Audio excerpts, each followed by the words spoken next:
I'd like to introduce Pete Blaine, our president, who will briefly reflect on the year past, and Brian Monroe, our president-elect, who will share his thoughts about the coming year.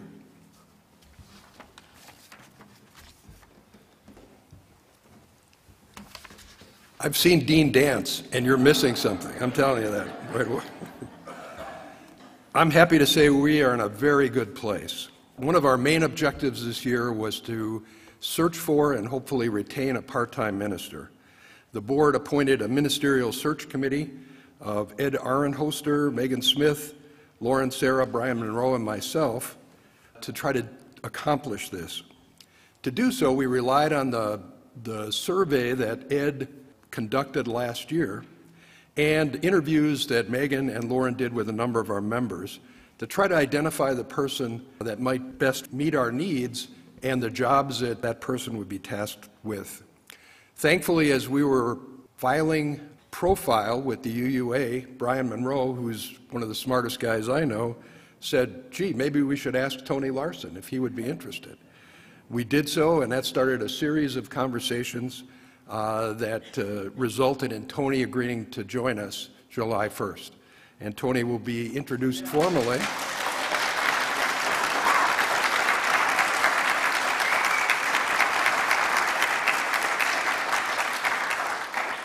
We're going to introduce Tony formally at the annual meeting, and he'll share a few remarks with us. I have to say, in the conversations we had with Tony, he was a delight. He was extremely flexible and really had the objectives of UCN at heart.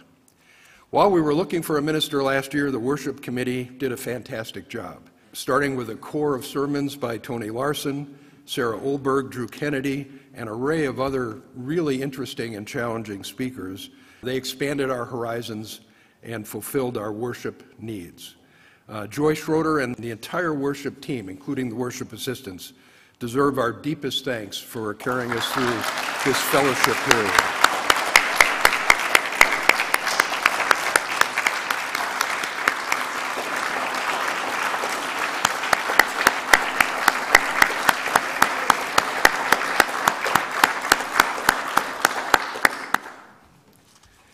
We said farewell to Anna Brink, who inspired us with her musical talents and was one of the reasons that Cass and I joined. Our first service here, we walked in a summer morning, sat down, and Anna played La Vie en Rose. And I turned to Cass and said, this is the place for us. And we gratefully welcome Brittany Freeman Farr, who will continue to inspire us with her delightful talents.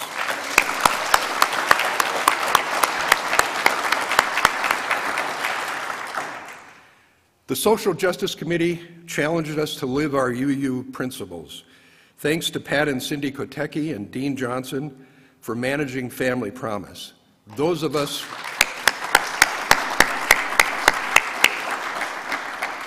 who participated know that we got back far more from the families who visited us than we gave. Our Share the Plate effort supported a dozen organizations and advanced social justice in our community and the world. Supporting MICA, NAACP, and Black Lives Matter are only examples of the efforts our social justice team, and they really deserve our thanks. Jackie Orozco, in addition to managing the weekly RE program, managed the summer camp last summer, the OWL program, and intergenerational services for the children, as well as with John Hoff, managing the adult Building Your Own Theology class. RE is one of our most important efforts to attract members with children to join us. The building committee worked tirelessly to improve our beautiful space, painting and improving the sound system.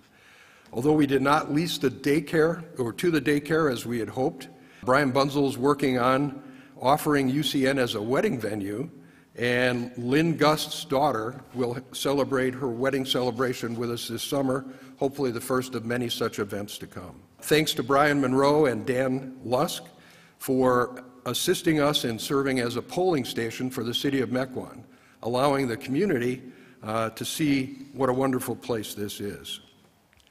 Mark Brewery, as head of the Personnel Committee, redid job descriptions, and conducted periodic performance reviews with our employees, establishing best practices. The peace and community of UCN is what drew me here and what keeps me here. However, we can't ignore the fact that the world is a dangerous place. The board established a security subcommittee of Jackie Orozco, Paul Sanderson, Dean Johnson, Dan Lusk, assisted by Mark Ludwig and friend John Hughes, to develop a security plan about which you'll hear a lot more next month. This is designed to assist us if the unthinkable happens. We couldn't fulfill our objectives of hiring a minister or advancing our principles without the financial means to do so. The Finance Committee, chaired by Julie Zumach and Nancy Newman, prudently managed our expenses. John Cabanis chaired our successful pledge drive, assisted by Julie and Nancy, and the wonderful auction that was held just recently, managed by Dana Lusk, Megan Smith, and the auction team, added to our bottom line. Just as an aside, those of us who were here last night had a wonderful time, and I have to commend our auctioneer, Dana Lusk, and her assistant,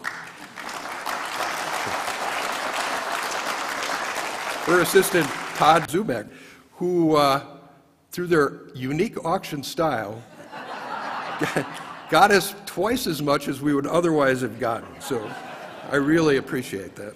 Lee Hofteaser managed our cast calendar, which also added to the revenue that we enjoy. Finally, I want to thank the selfless support of each of you for making UCN the special place it is. Thanks to you for shoveling and salting the parking lot, checking the locks on the doors, placing the quilts and the paintings behind the podium, displaying the Bronzeville posters, making coffee every Sunday, organizing First Sunday lunches, manning the visitors' table, and for the scores of other essential tasks that make UCN work. I have greatly enjoyed these things, but taken them for granted, because they are done quietly, without expectation or recognition for reward. Please accept my deepest thanks.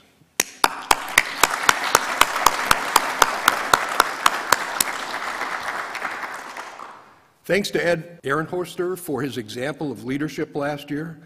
Ed's effort while he was president, and certainly this year while he was immediate past president, resulted in our success in having Tony join us, and he deserves our thanks. Ed wasn't unable to be here today, but I wanted to thank him personally. Finally, since I've met him, I've been inspired by Brian Monroe's dedication to social justice and commitment to UCN. I can't think of a better person to lead us forward, and I call on all of you to join me in supporting him as we enter this next chapter of UCN's history.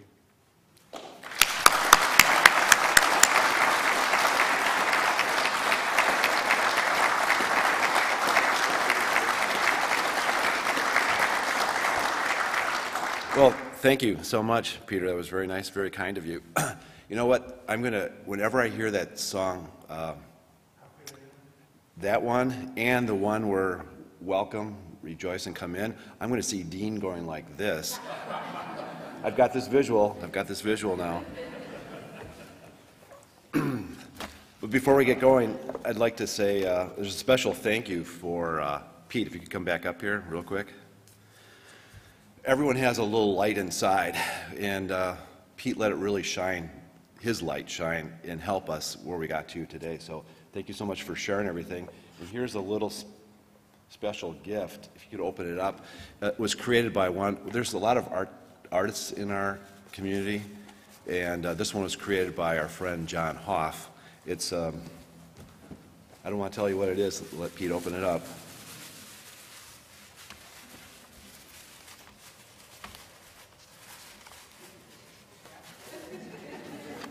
Oh, man. It is a miniature chalice. It's just beautiful.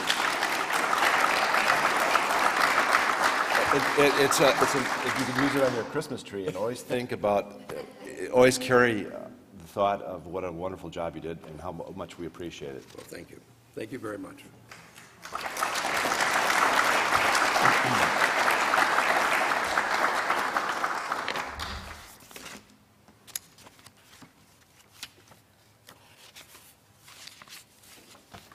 Hey, thanks for your patience while I fumbled to get my notes. Pete did a great job recapping it. It's amazing what we do together. And what I'm going to be doing is being part of the we together. We're going to do some amazing things this next year. I want to say thank you so much to Reverend Tony for accepting our invitation to join us. This is what we needed, and this will take us to the next level. Thanks to the auction team, it was great. Pete mentioned it last night. Anyone who was here had a good time for sure.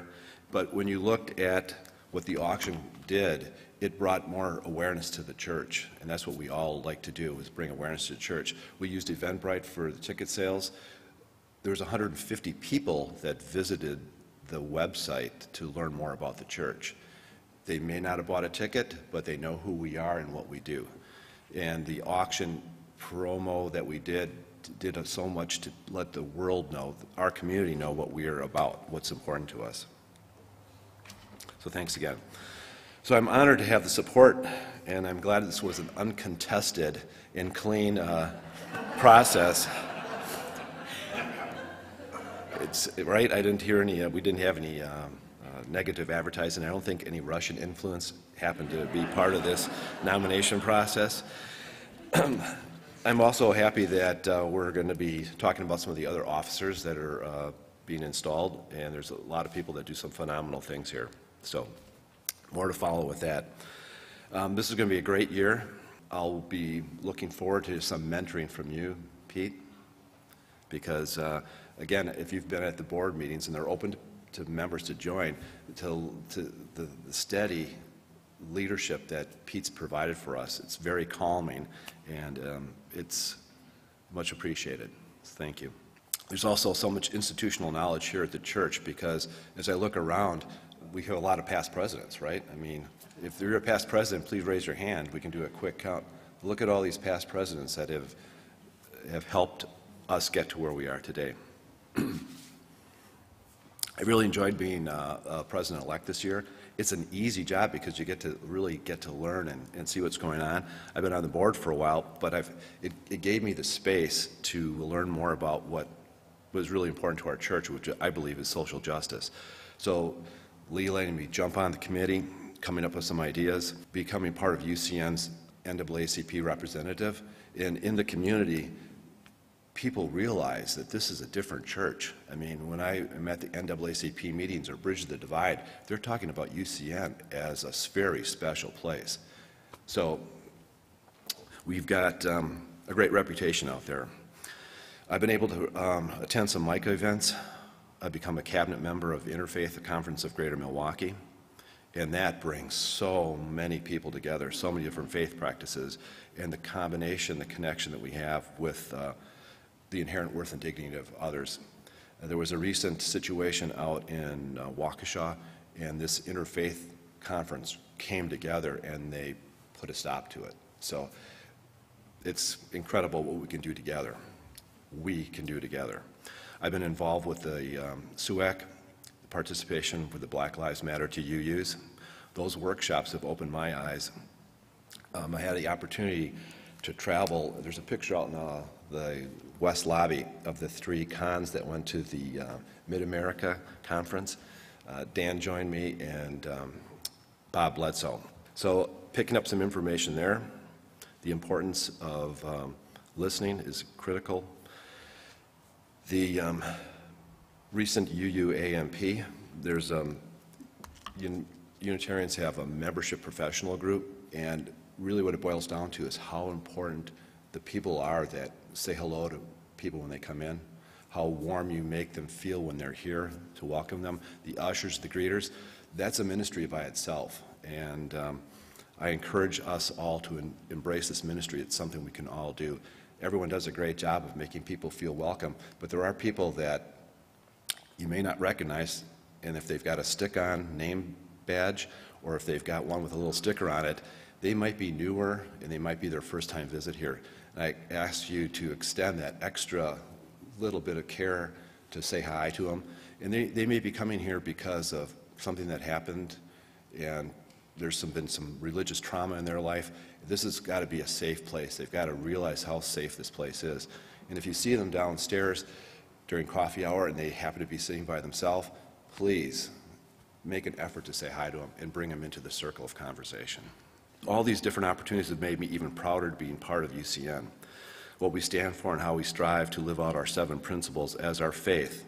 We're a creedless church, but religion, our faith really is our 7 principles. We don't have to worry about what each of us believes, but if we agree to work on those 7 principles, incorporate those, that is our faith and practice. If you feel the same, please feel free to invite others. You know, we've got a great thing going here. There's some empty seats. We can easily fill those up. It's vitally important for us to continue to grow in numbers. Numbers are what makes this operation work. We've hit our financial objectives, but in order to keep moving forward, we have to have more people here. We've got further projects. We've got things we want to do. Just ask Brian Bunzel and his team. There's a lot of things they'd like to do.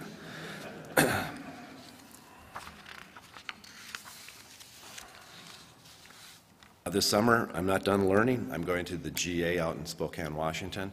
So I'm going to come back with even some more ideas for us.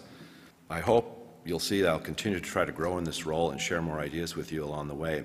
Another learning tool came across with Julie Zumak in her Our Community Listens. And there's a couple of us in this room right now that we're graduates, we're alum. It's so important to listen, and that's a great gift that you've shared with us. Thank you, Julie. That's also a ministry in itself, is listening. So I know some people like to talk, I like to talk, but it's important to listen, and there's people here that have stories to share. We want to be able to listen to those stories.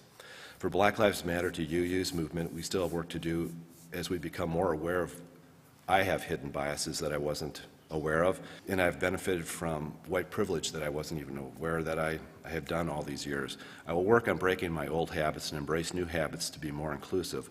I will continue to be guided by our 7 principles. So I'm very optimistic that our light of religious freedom will burn even brighter in the years to come, and the warmth of our caring community will reach many more people, especially for those who may feel cold and left out. Thank you very much.